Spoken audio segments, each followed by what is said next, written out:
विविध मार्गांनी हिंदू महिला आणि मुलींवर होणारे अत्याचार तसेच लव्ह जिहाद, लँड जिहाद आणि कॉर्पोरेट जिहाद यांसारख्या गंभीर संकटांशी सध्या संपूर्ण देश बळी पडत आहे। या संपूर्ण परिस्थितीविरोधात आज श्रीरामपूरमध्ये विश्व हिंदू परिषद आणि बजरंग दलाच्या वतीने तीव्र आंदोलन करण्यात आले। यावेळी आंदोलकांनी धर्मांध प्रवृत्तींच्या विरोधात जोरदार घोषणाबाजी करत श्रीरामपूर प्रांत कार्यालय परिसर दणाणून सोडला। गेल्या काही काळापासून हिंदू समाजाला लक्ष्य केले जात असल्याचा आरोप करत आंदोलकांनी सरकारकडे कठोर कायद्यांची मागणी केली आहे।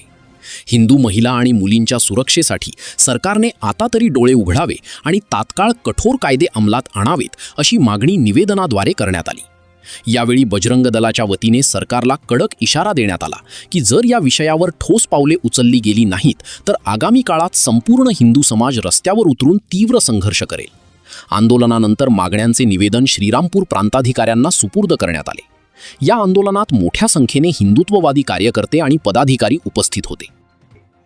हे जे आता विविध प्रकारचे जिहाद चालू आहे त्याच्या माध्यमातून हिंदू तरुणींचं, हिंदू महिलांचं जे काही शोषण चालू आहे, त्यांचे जे काही शारीरिक छळ चालू आहे, हे रोखण्याकरता आज आम्ही विश्व हिंदू परिषद बजरंग दलच्या माध्यमातून आज प्रांत कार्यालय या ठिकाणी आंदोलन केले। आज आम्ही प्रांत साहेबांना निवेदन दिलेलं आहे की हे जे काही जिहादी प्रवृत्तीचे लोक आहेत यांच्यावर कठोरात कठोर कारवाई व्हावी, कायद्यामध्ये कठोर असे कलम बदल व्हावेत आणि सक्षम असे अधिकारी या प्रकरणामध्ये यावेत जे की पीडितांना याचा न्याय भेटेल। आणि मी आज आपल्या चॅनलच्या माध्यमातून समाजाला सांगू इच्छितो, जे कोणी पीडित व्यक्ती असतील, जे दलित वस्ती असेल त्या ठिकाणी हे जिहादी जर आमच्या कुठल्या दलित भावांना, आमच्या हिंदूंना जर त्रास देत असतील, कोणत्या माता बहिणींना त्रास देत असतील, त्यांनी निसंदेहपणे आमच्या बजरंग दलांच्या कार्यकर्त्यांशी संपर्क साधावा।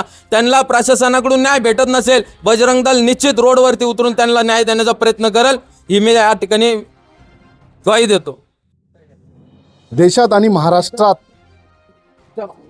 हिंदुत्ववादी सरकार आहे, पण कुठंतरी हे हिंदुत्ववादी सरकारचं अपयश आहे। हिंदुत्ववादी सरकारने लव जिहाद किंवा जिहादासंदर्भात अत्यंत कठोर कायदे करावेत आणि ते कायदे अंमलबजावणीत आवे। आणि जर असे कायदे अंमलबजावणीत आले तर भविष्यात संपूर्ण देशात, महाराष्ट्रात कोणत्याही प्रकारचा असा जिहाद होणार नाही असा आम्हाला विश्वास आहे।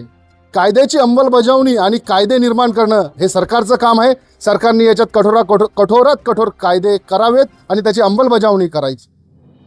जर सरकार याच्यात सरकार याला गांभीर्याने घेत नसेल आणि याला जनरल विषय म्हणून सोडत असेल तर मी सरकारला सुद्धा चेतावणी देतो, विश्व हिंदू परिषद आणि बजरंग दलच्या माध्यमातून सरकारला सुद्धा चेतावणी देतो की विश्व हिंदू परिषद आणि बजरंग दलला रोडवर उतरायला सरकारने मजबूर करू नये। जर आम्ही रोडवर उतरलो तर आम्ही बघणार नाही की जिहादी कोण आहे, काय आणि काय करतोय, आम्ही त्याला उत्तर हे रोडवर देऊ। आम्ही याच्यानंतर सरकारच्या दारात येणार नाही, जिहाद्यांना त्यांचं उत्तर हे रोडवर राहील असं मी बजरंग दलाच्या वतीने सरकारला इशारा देतो।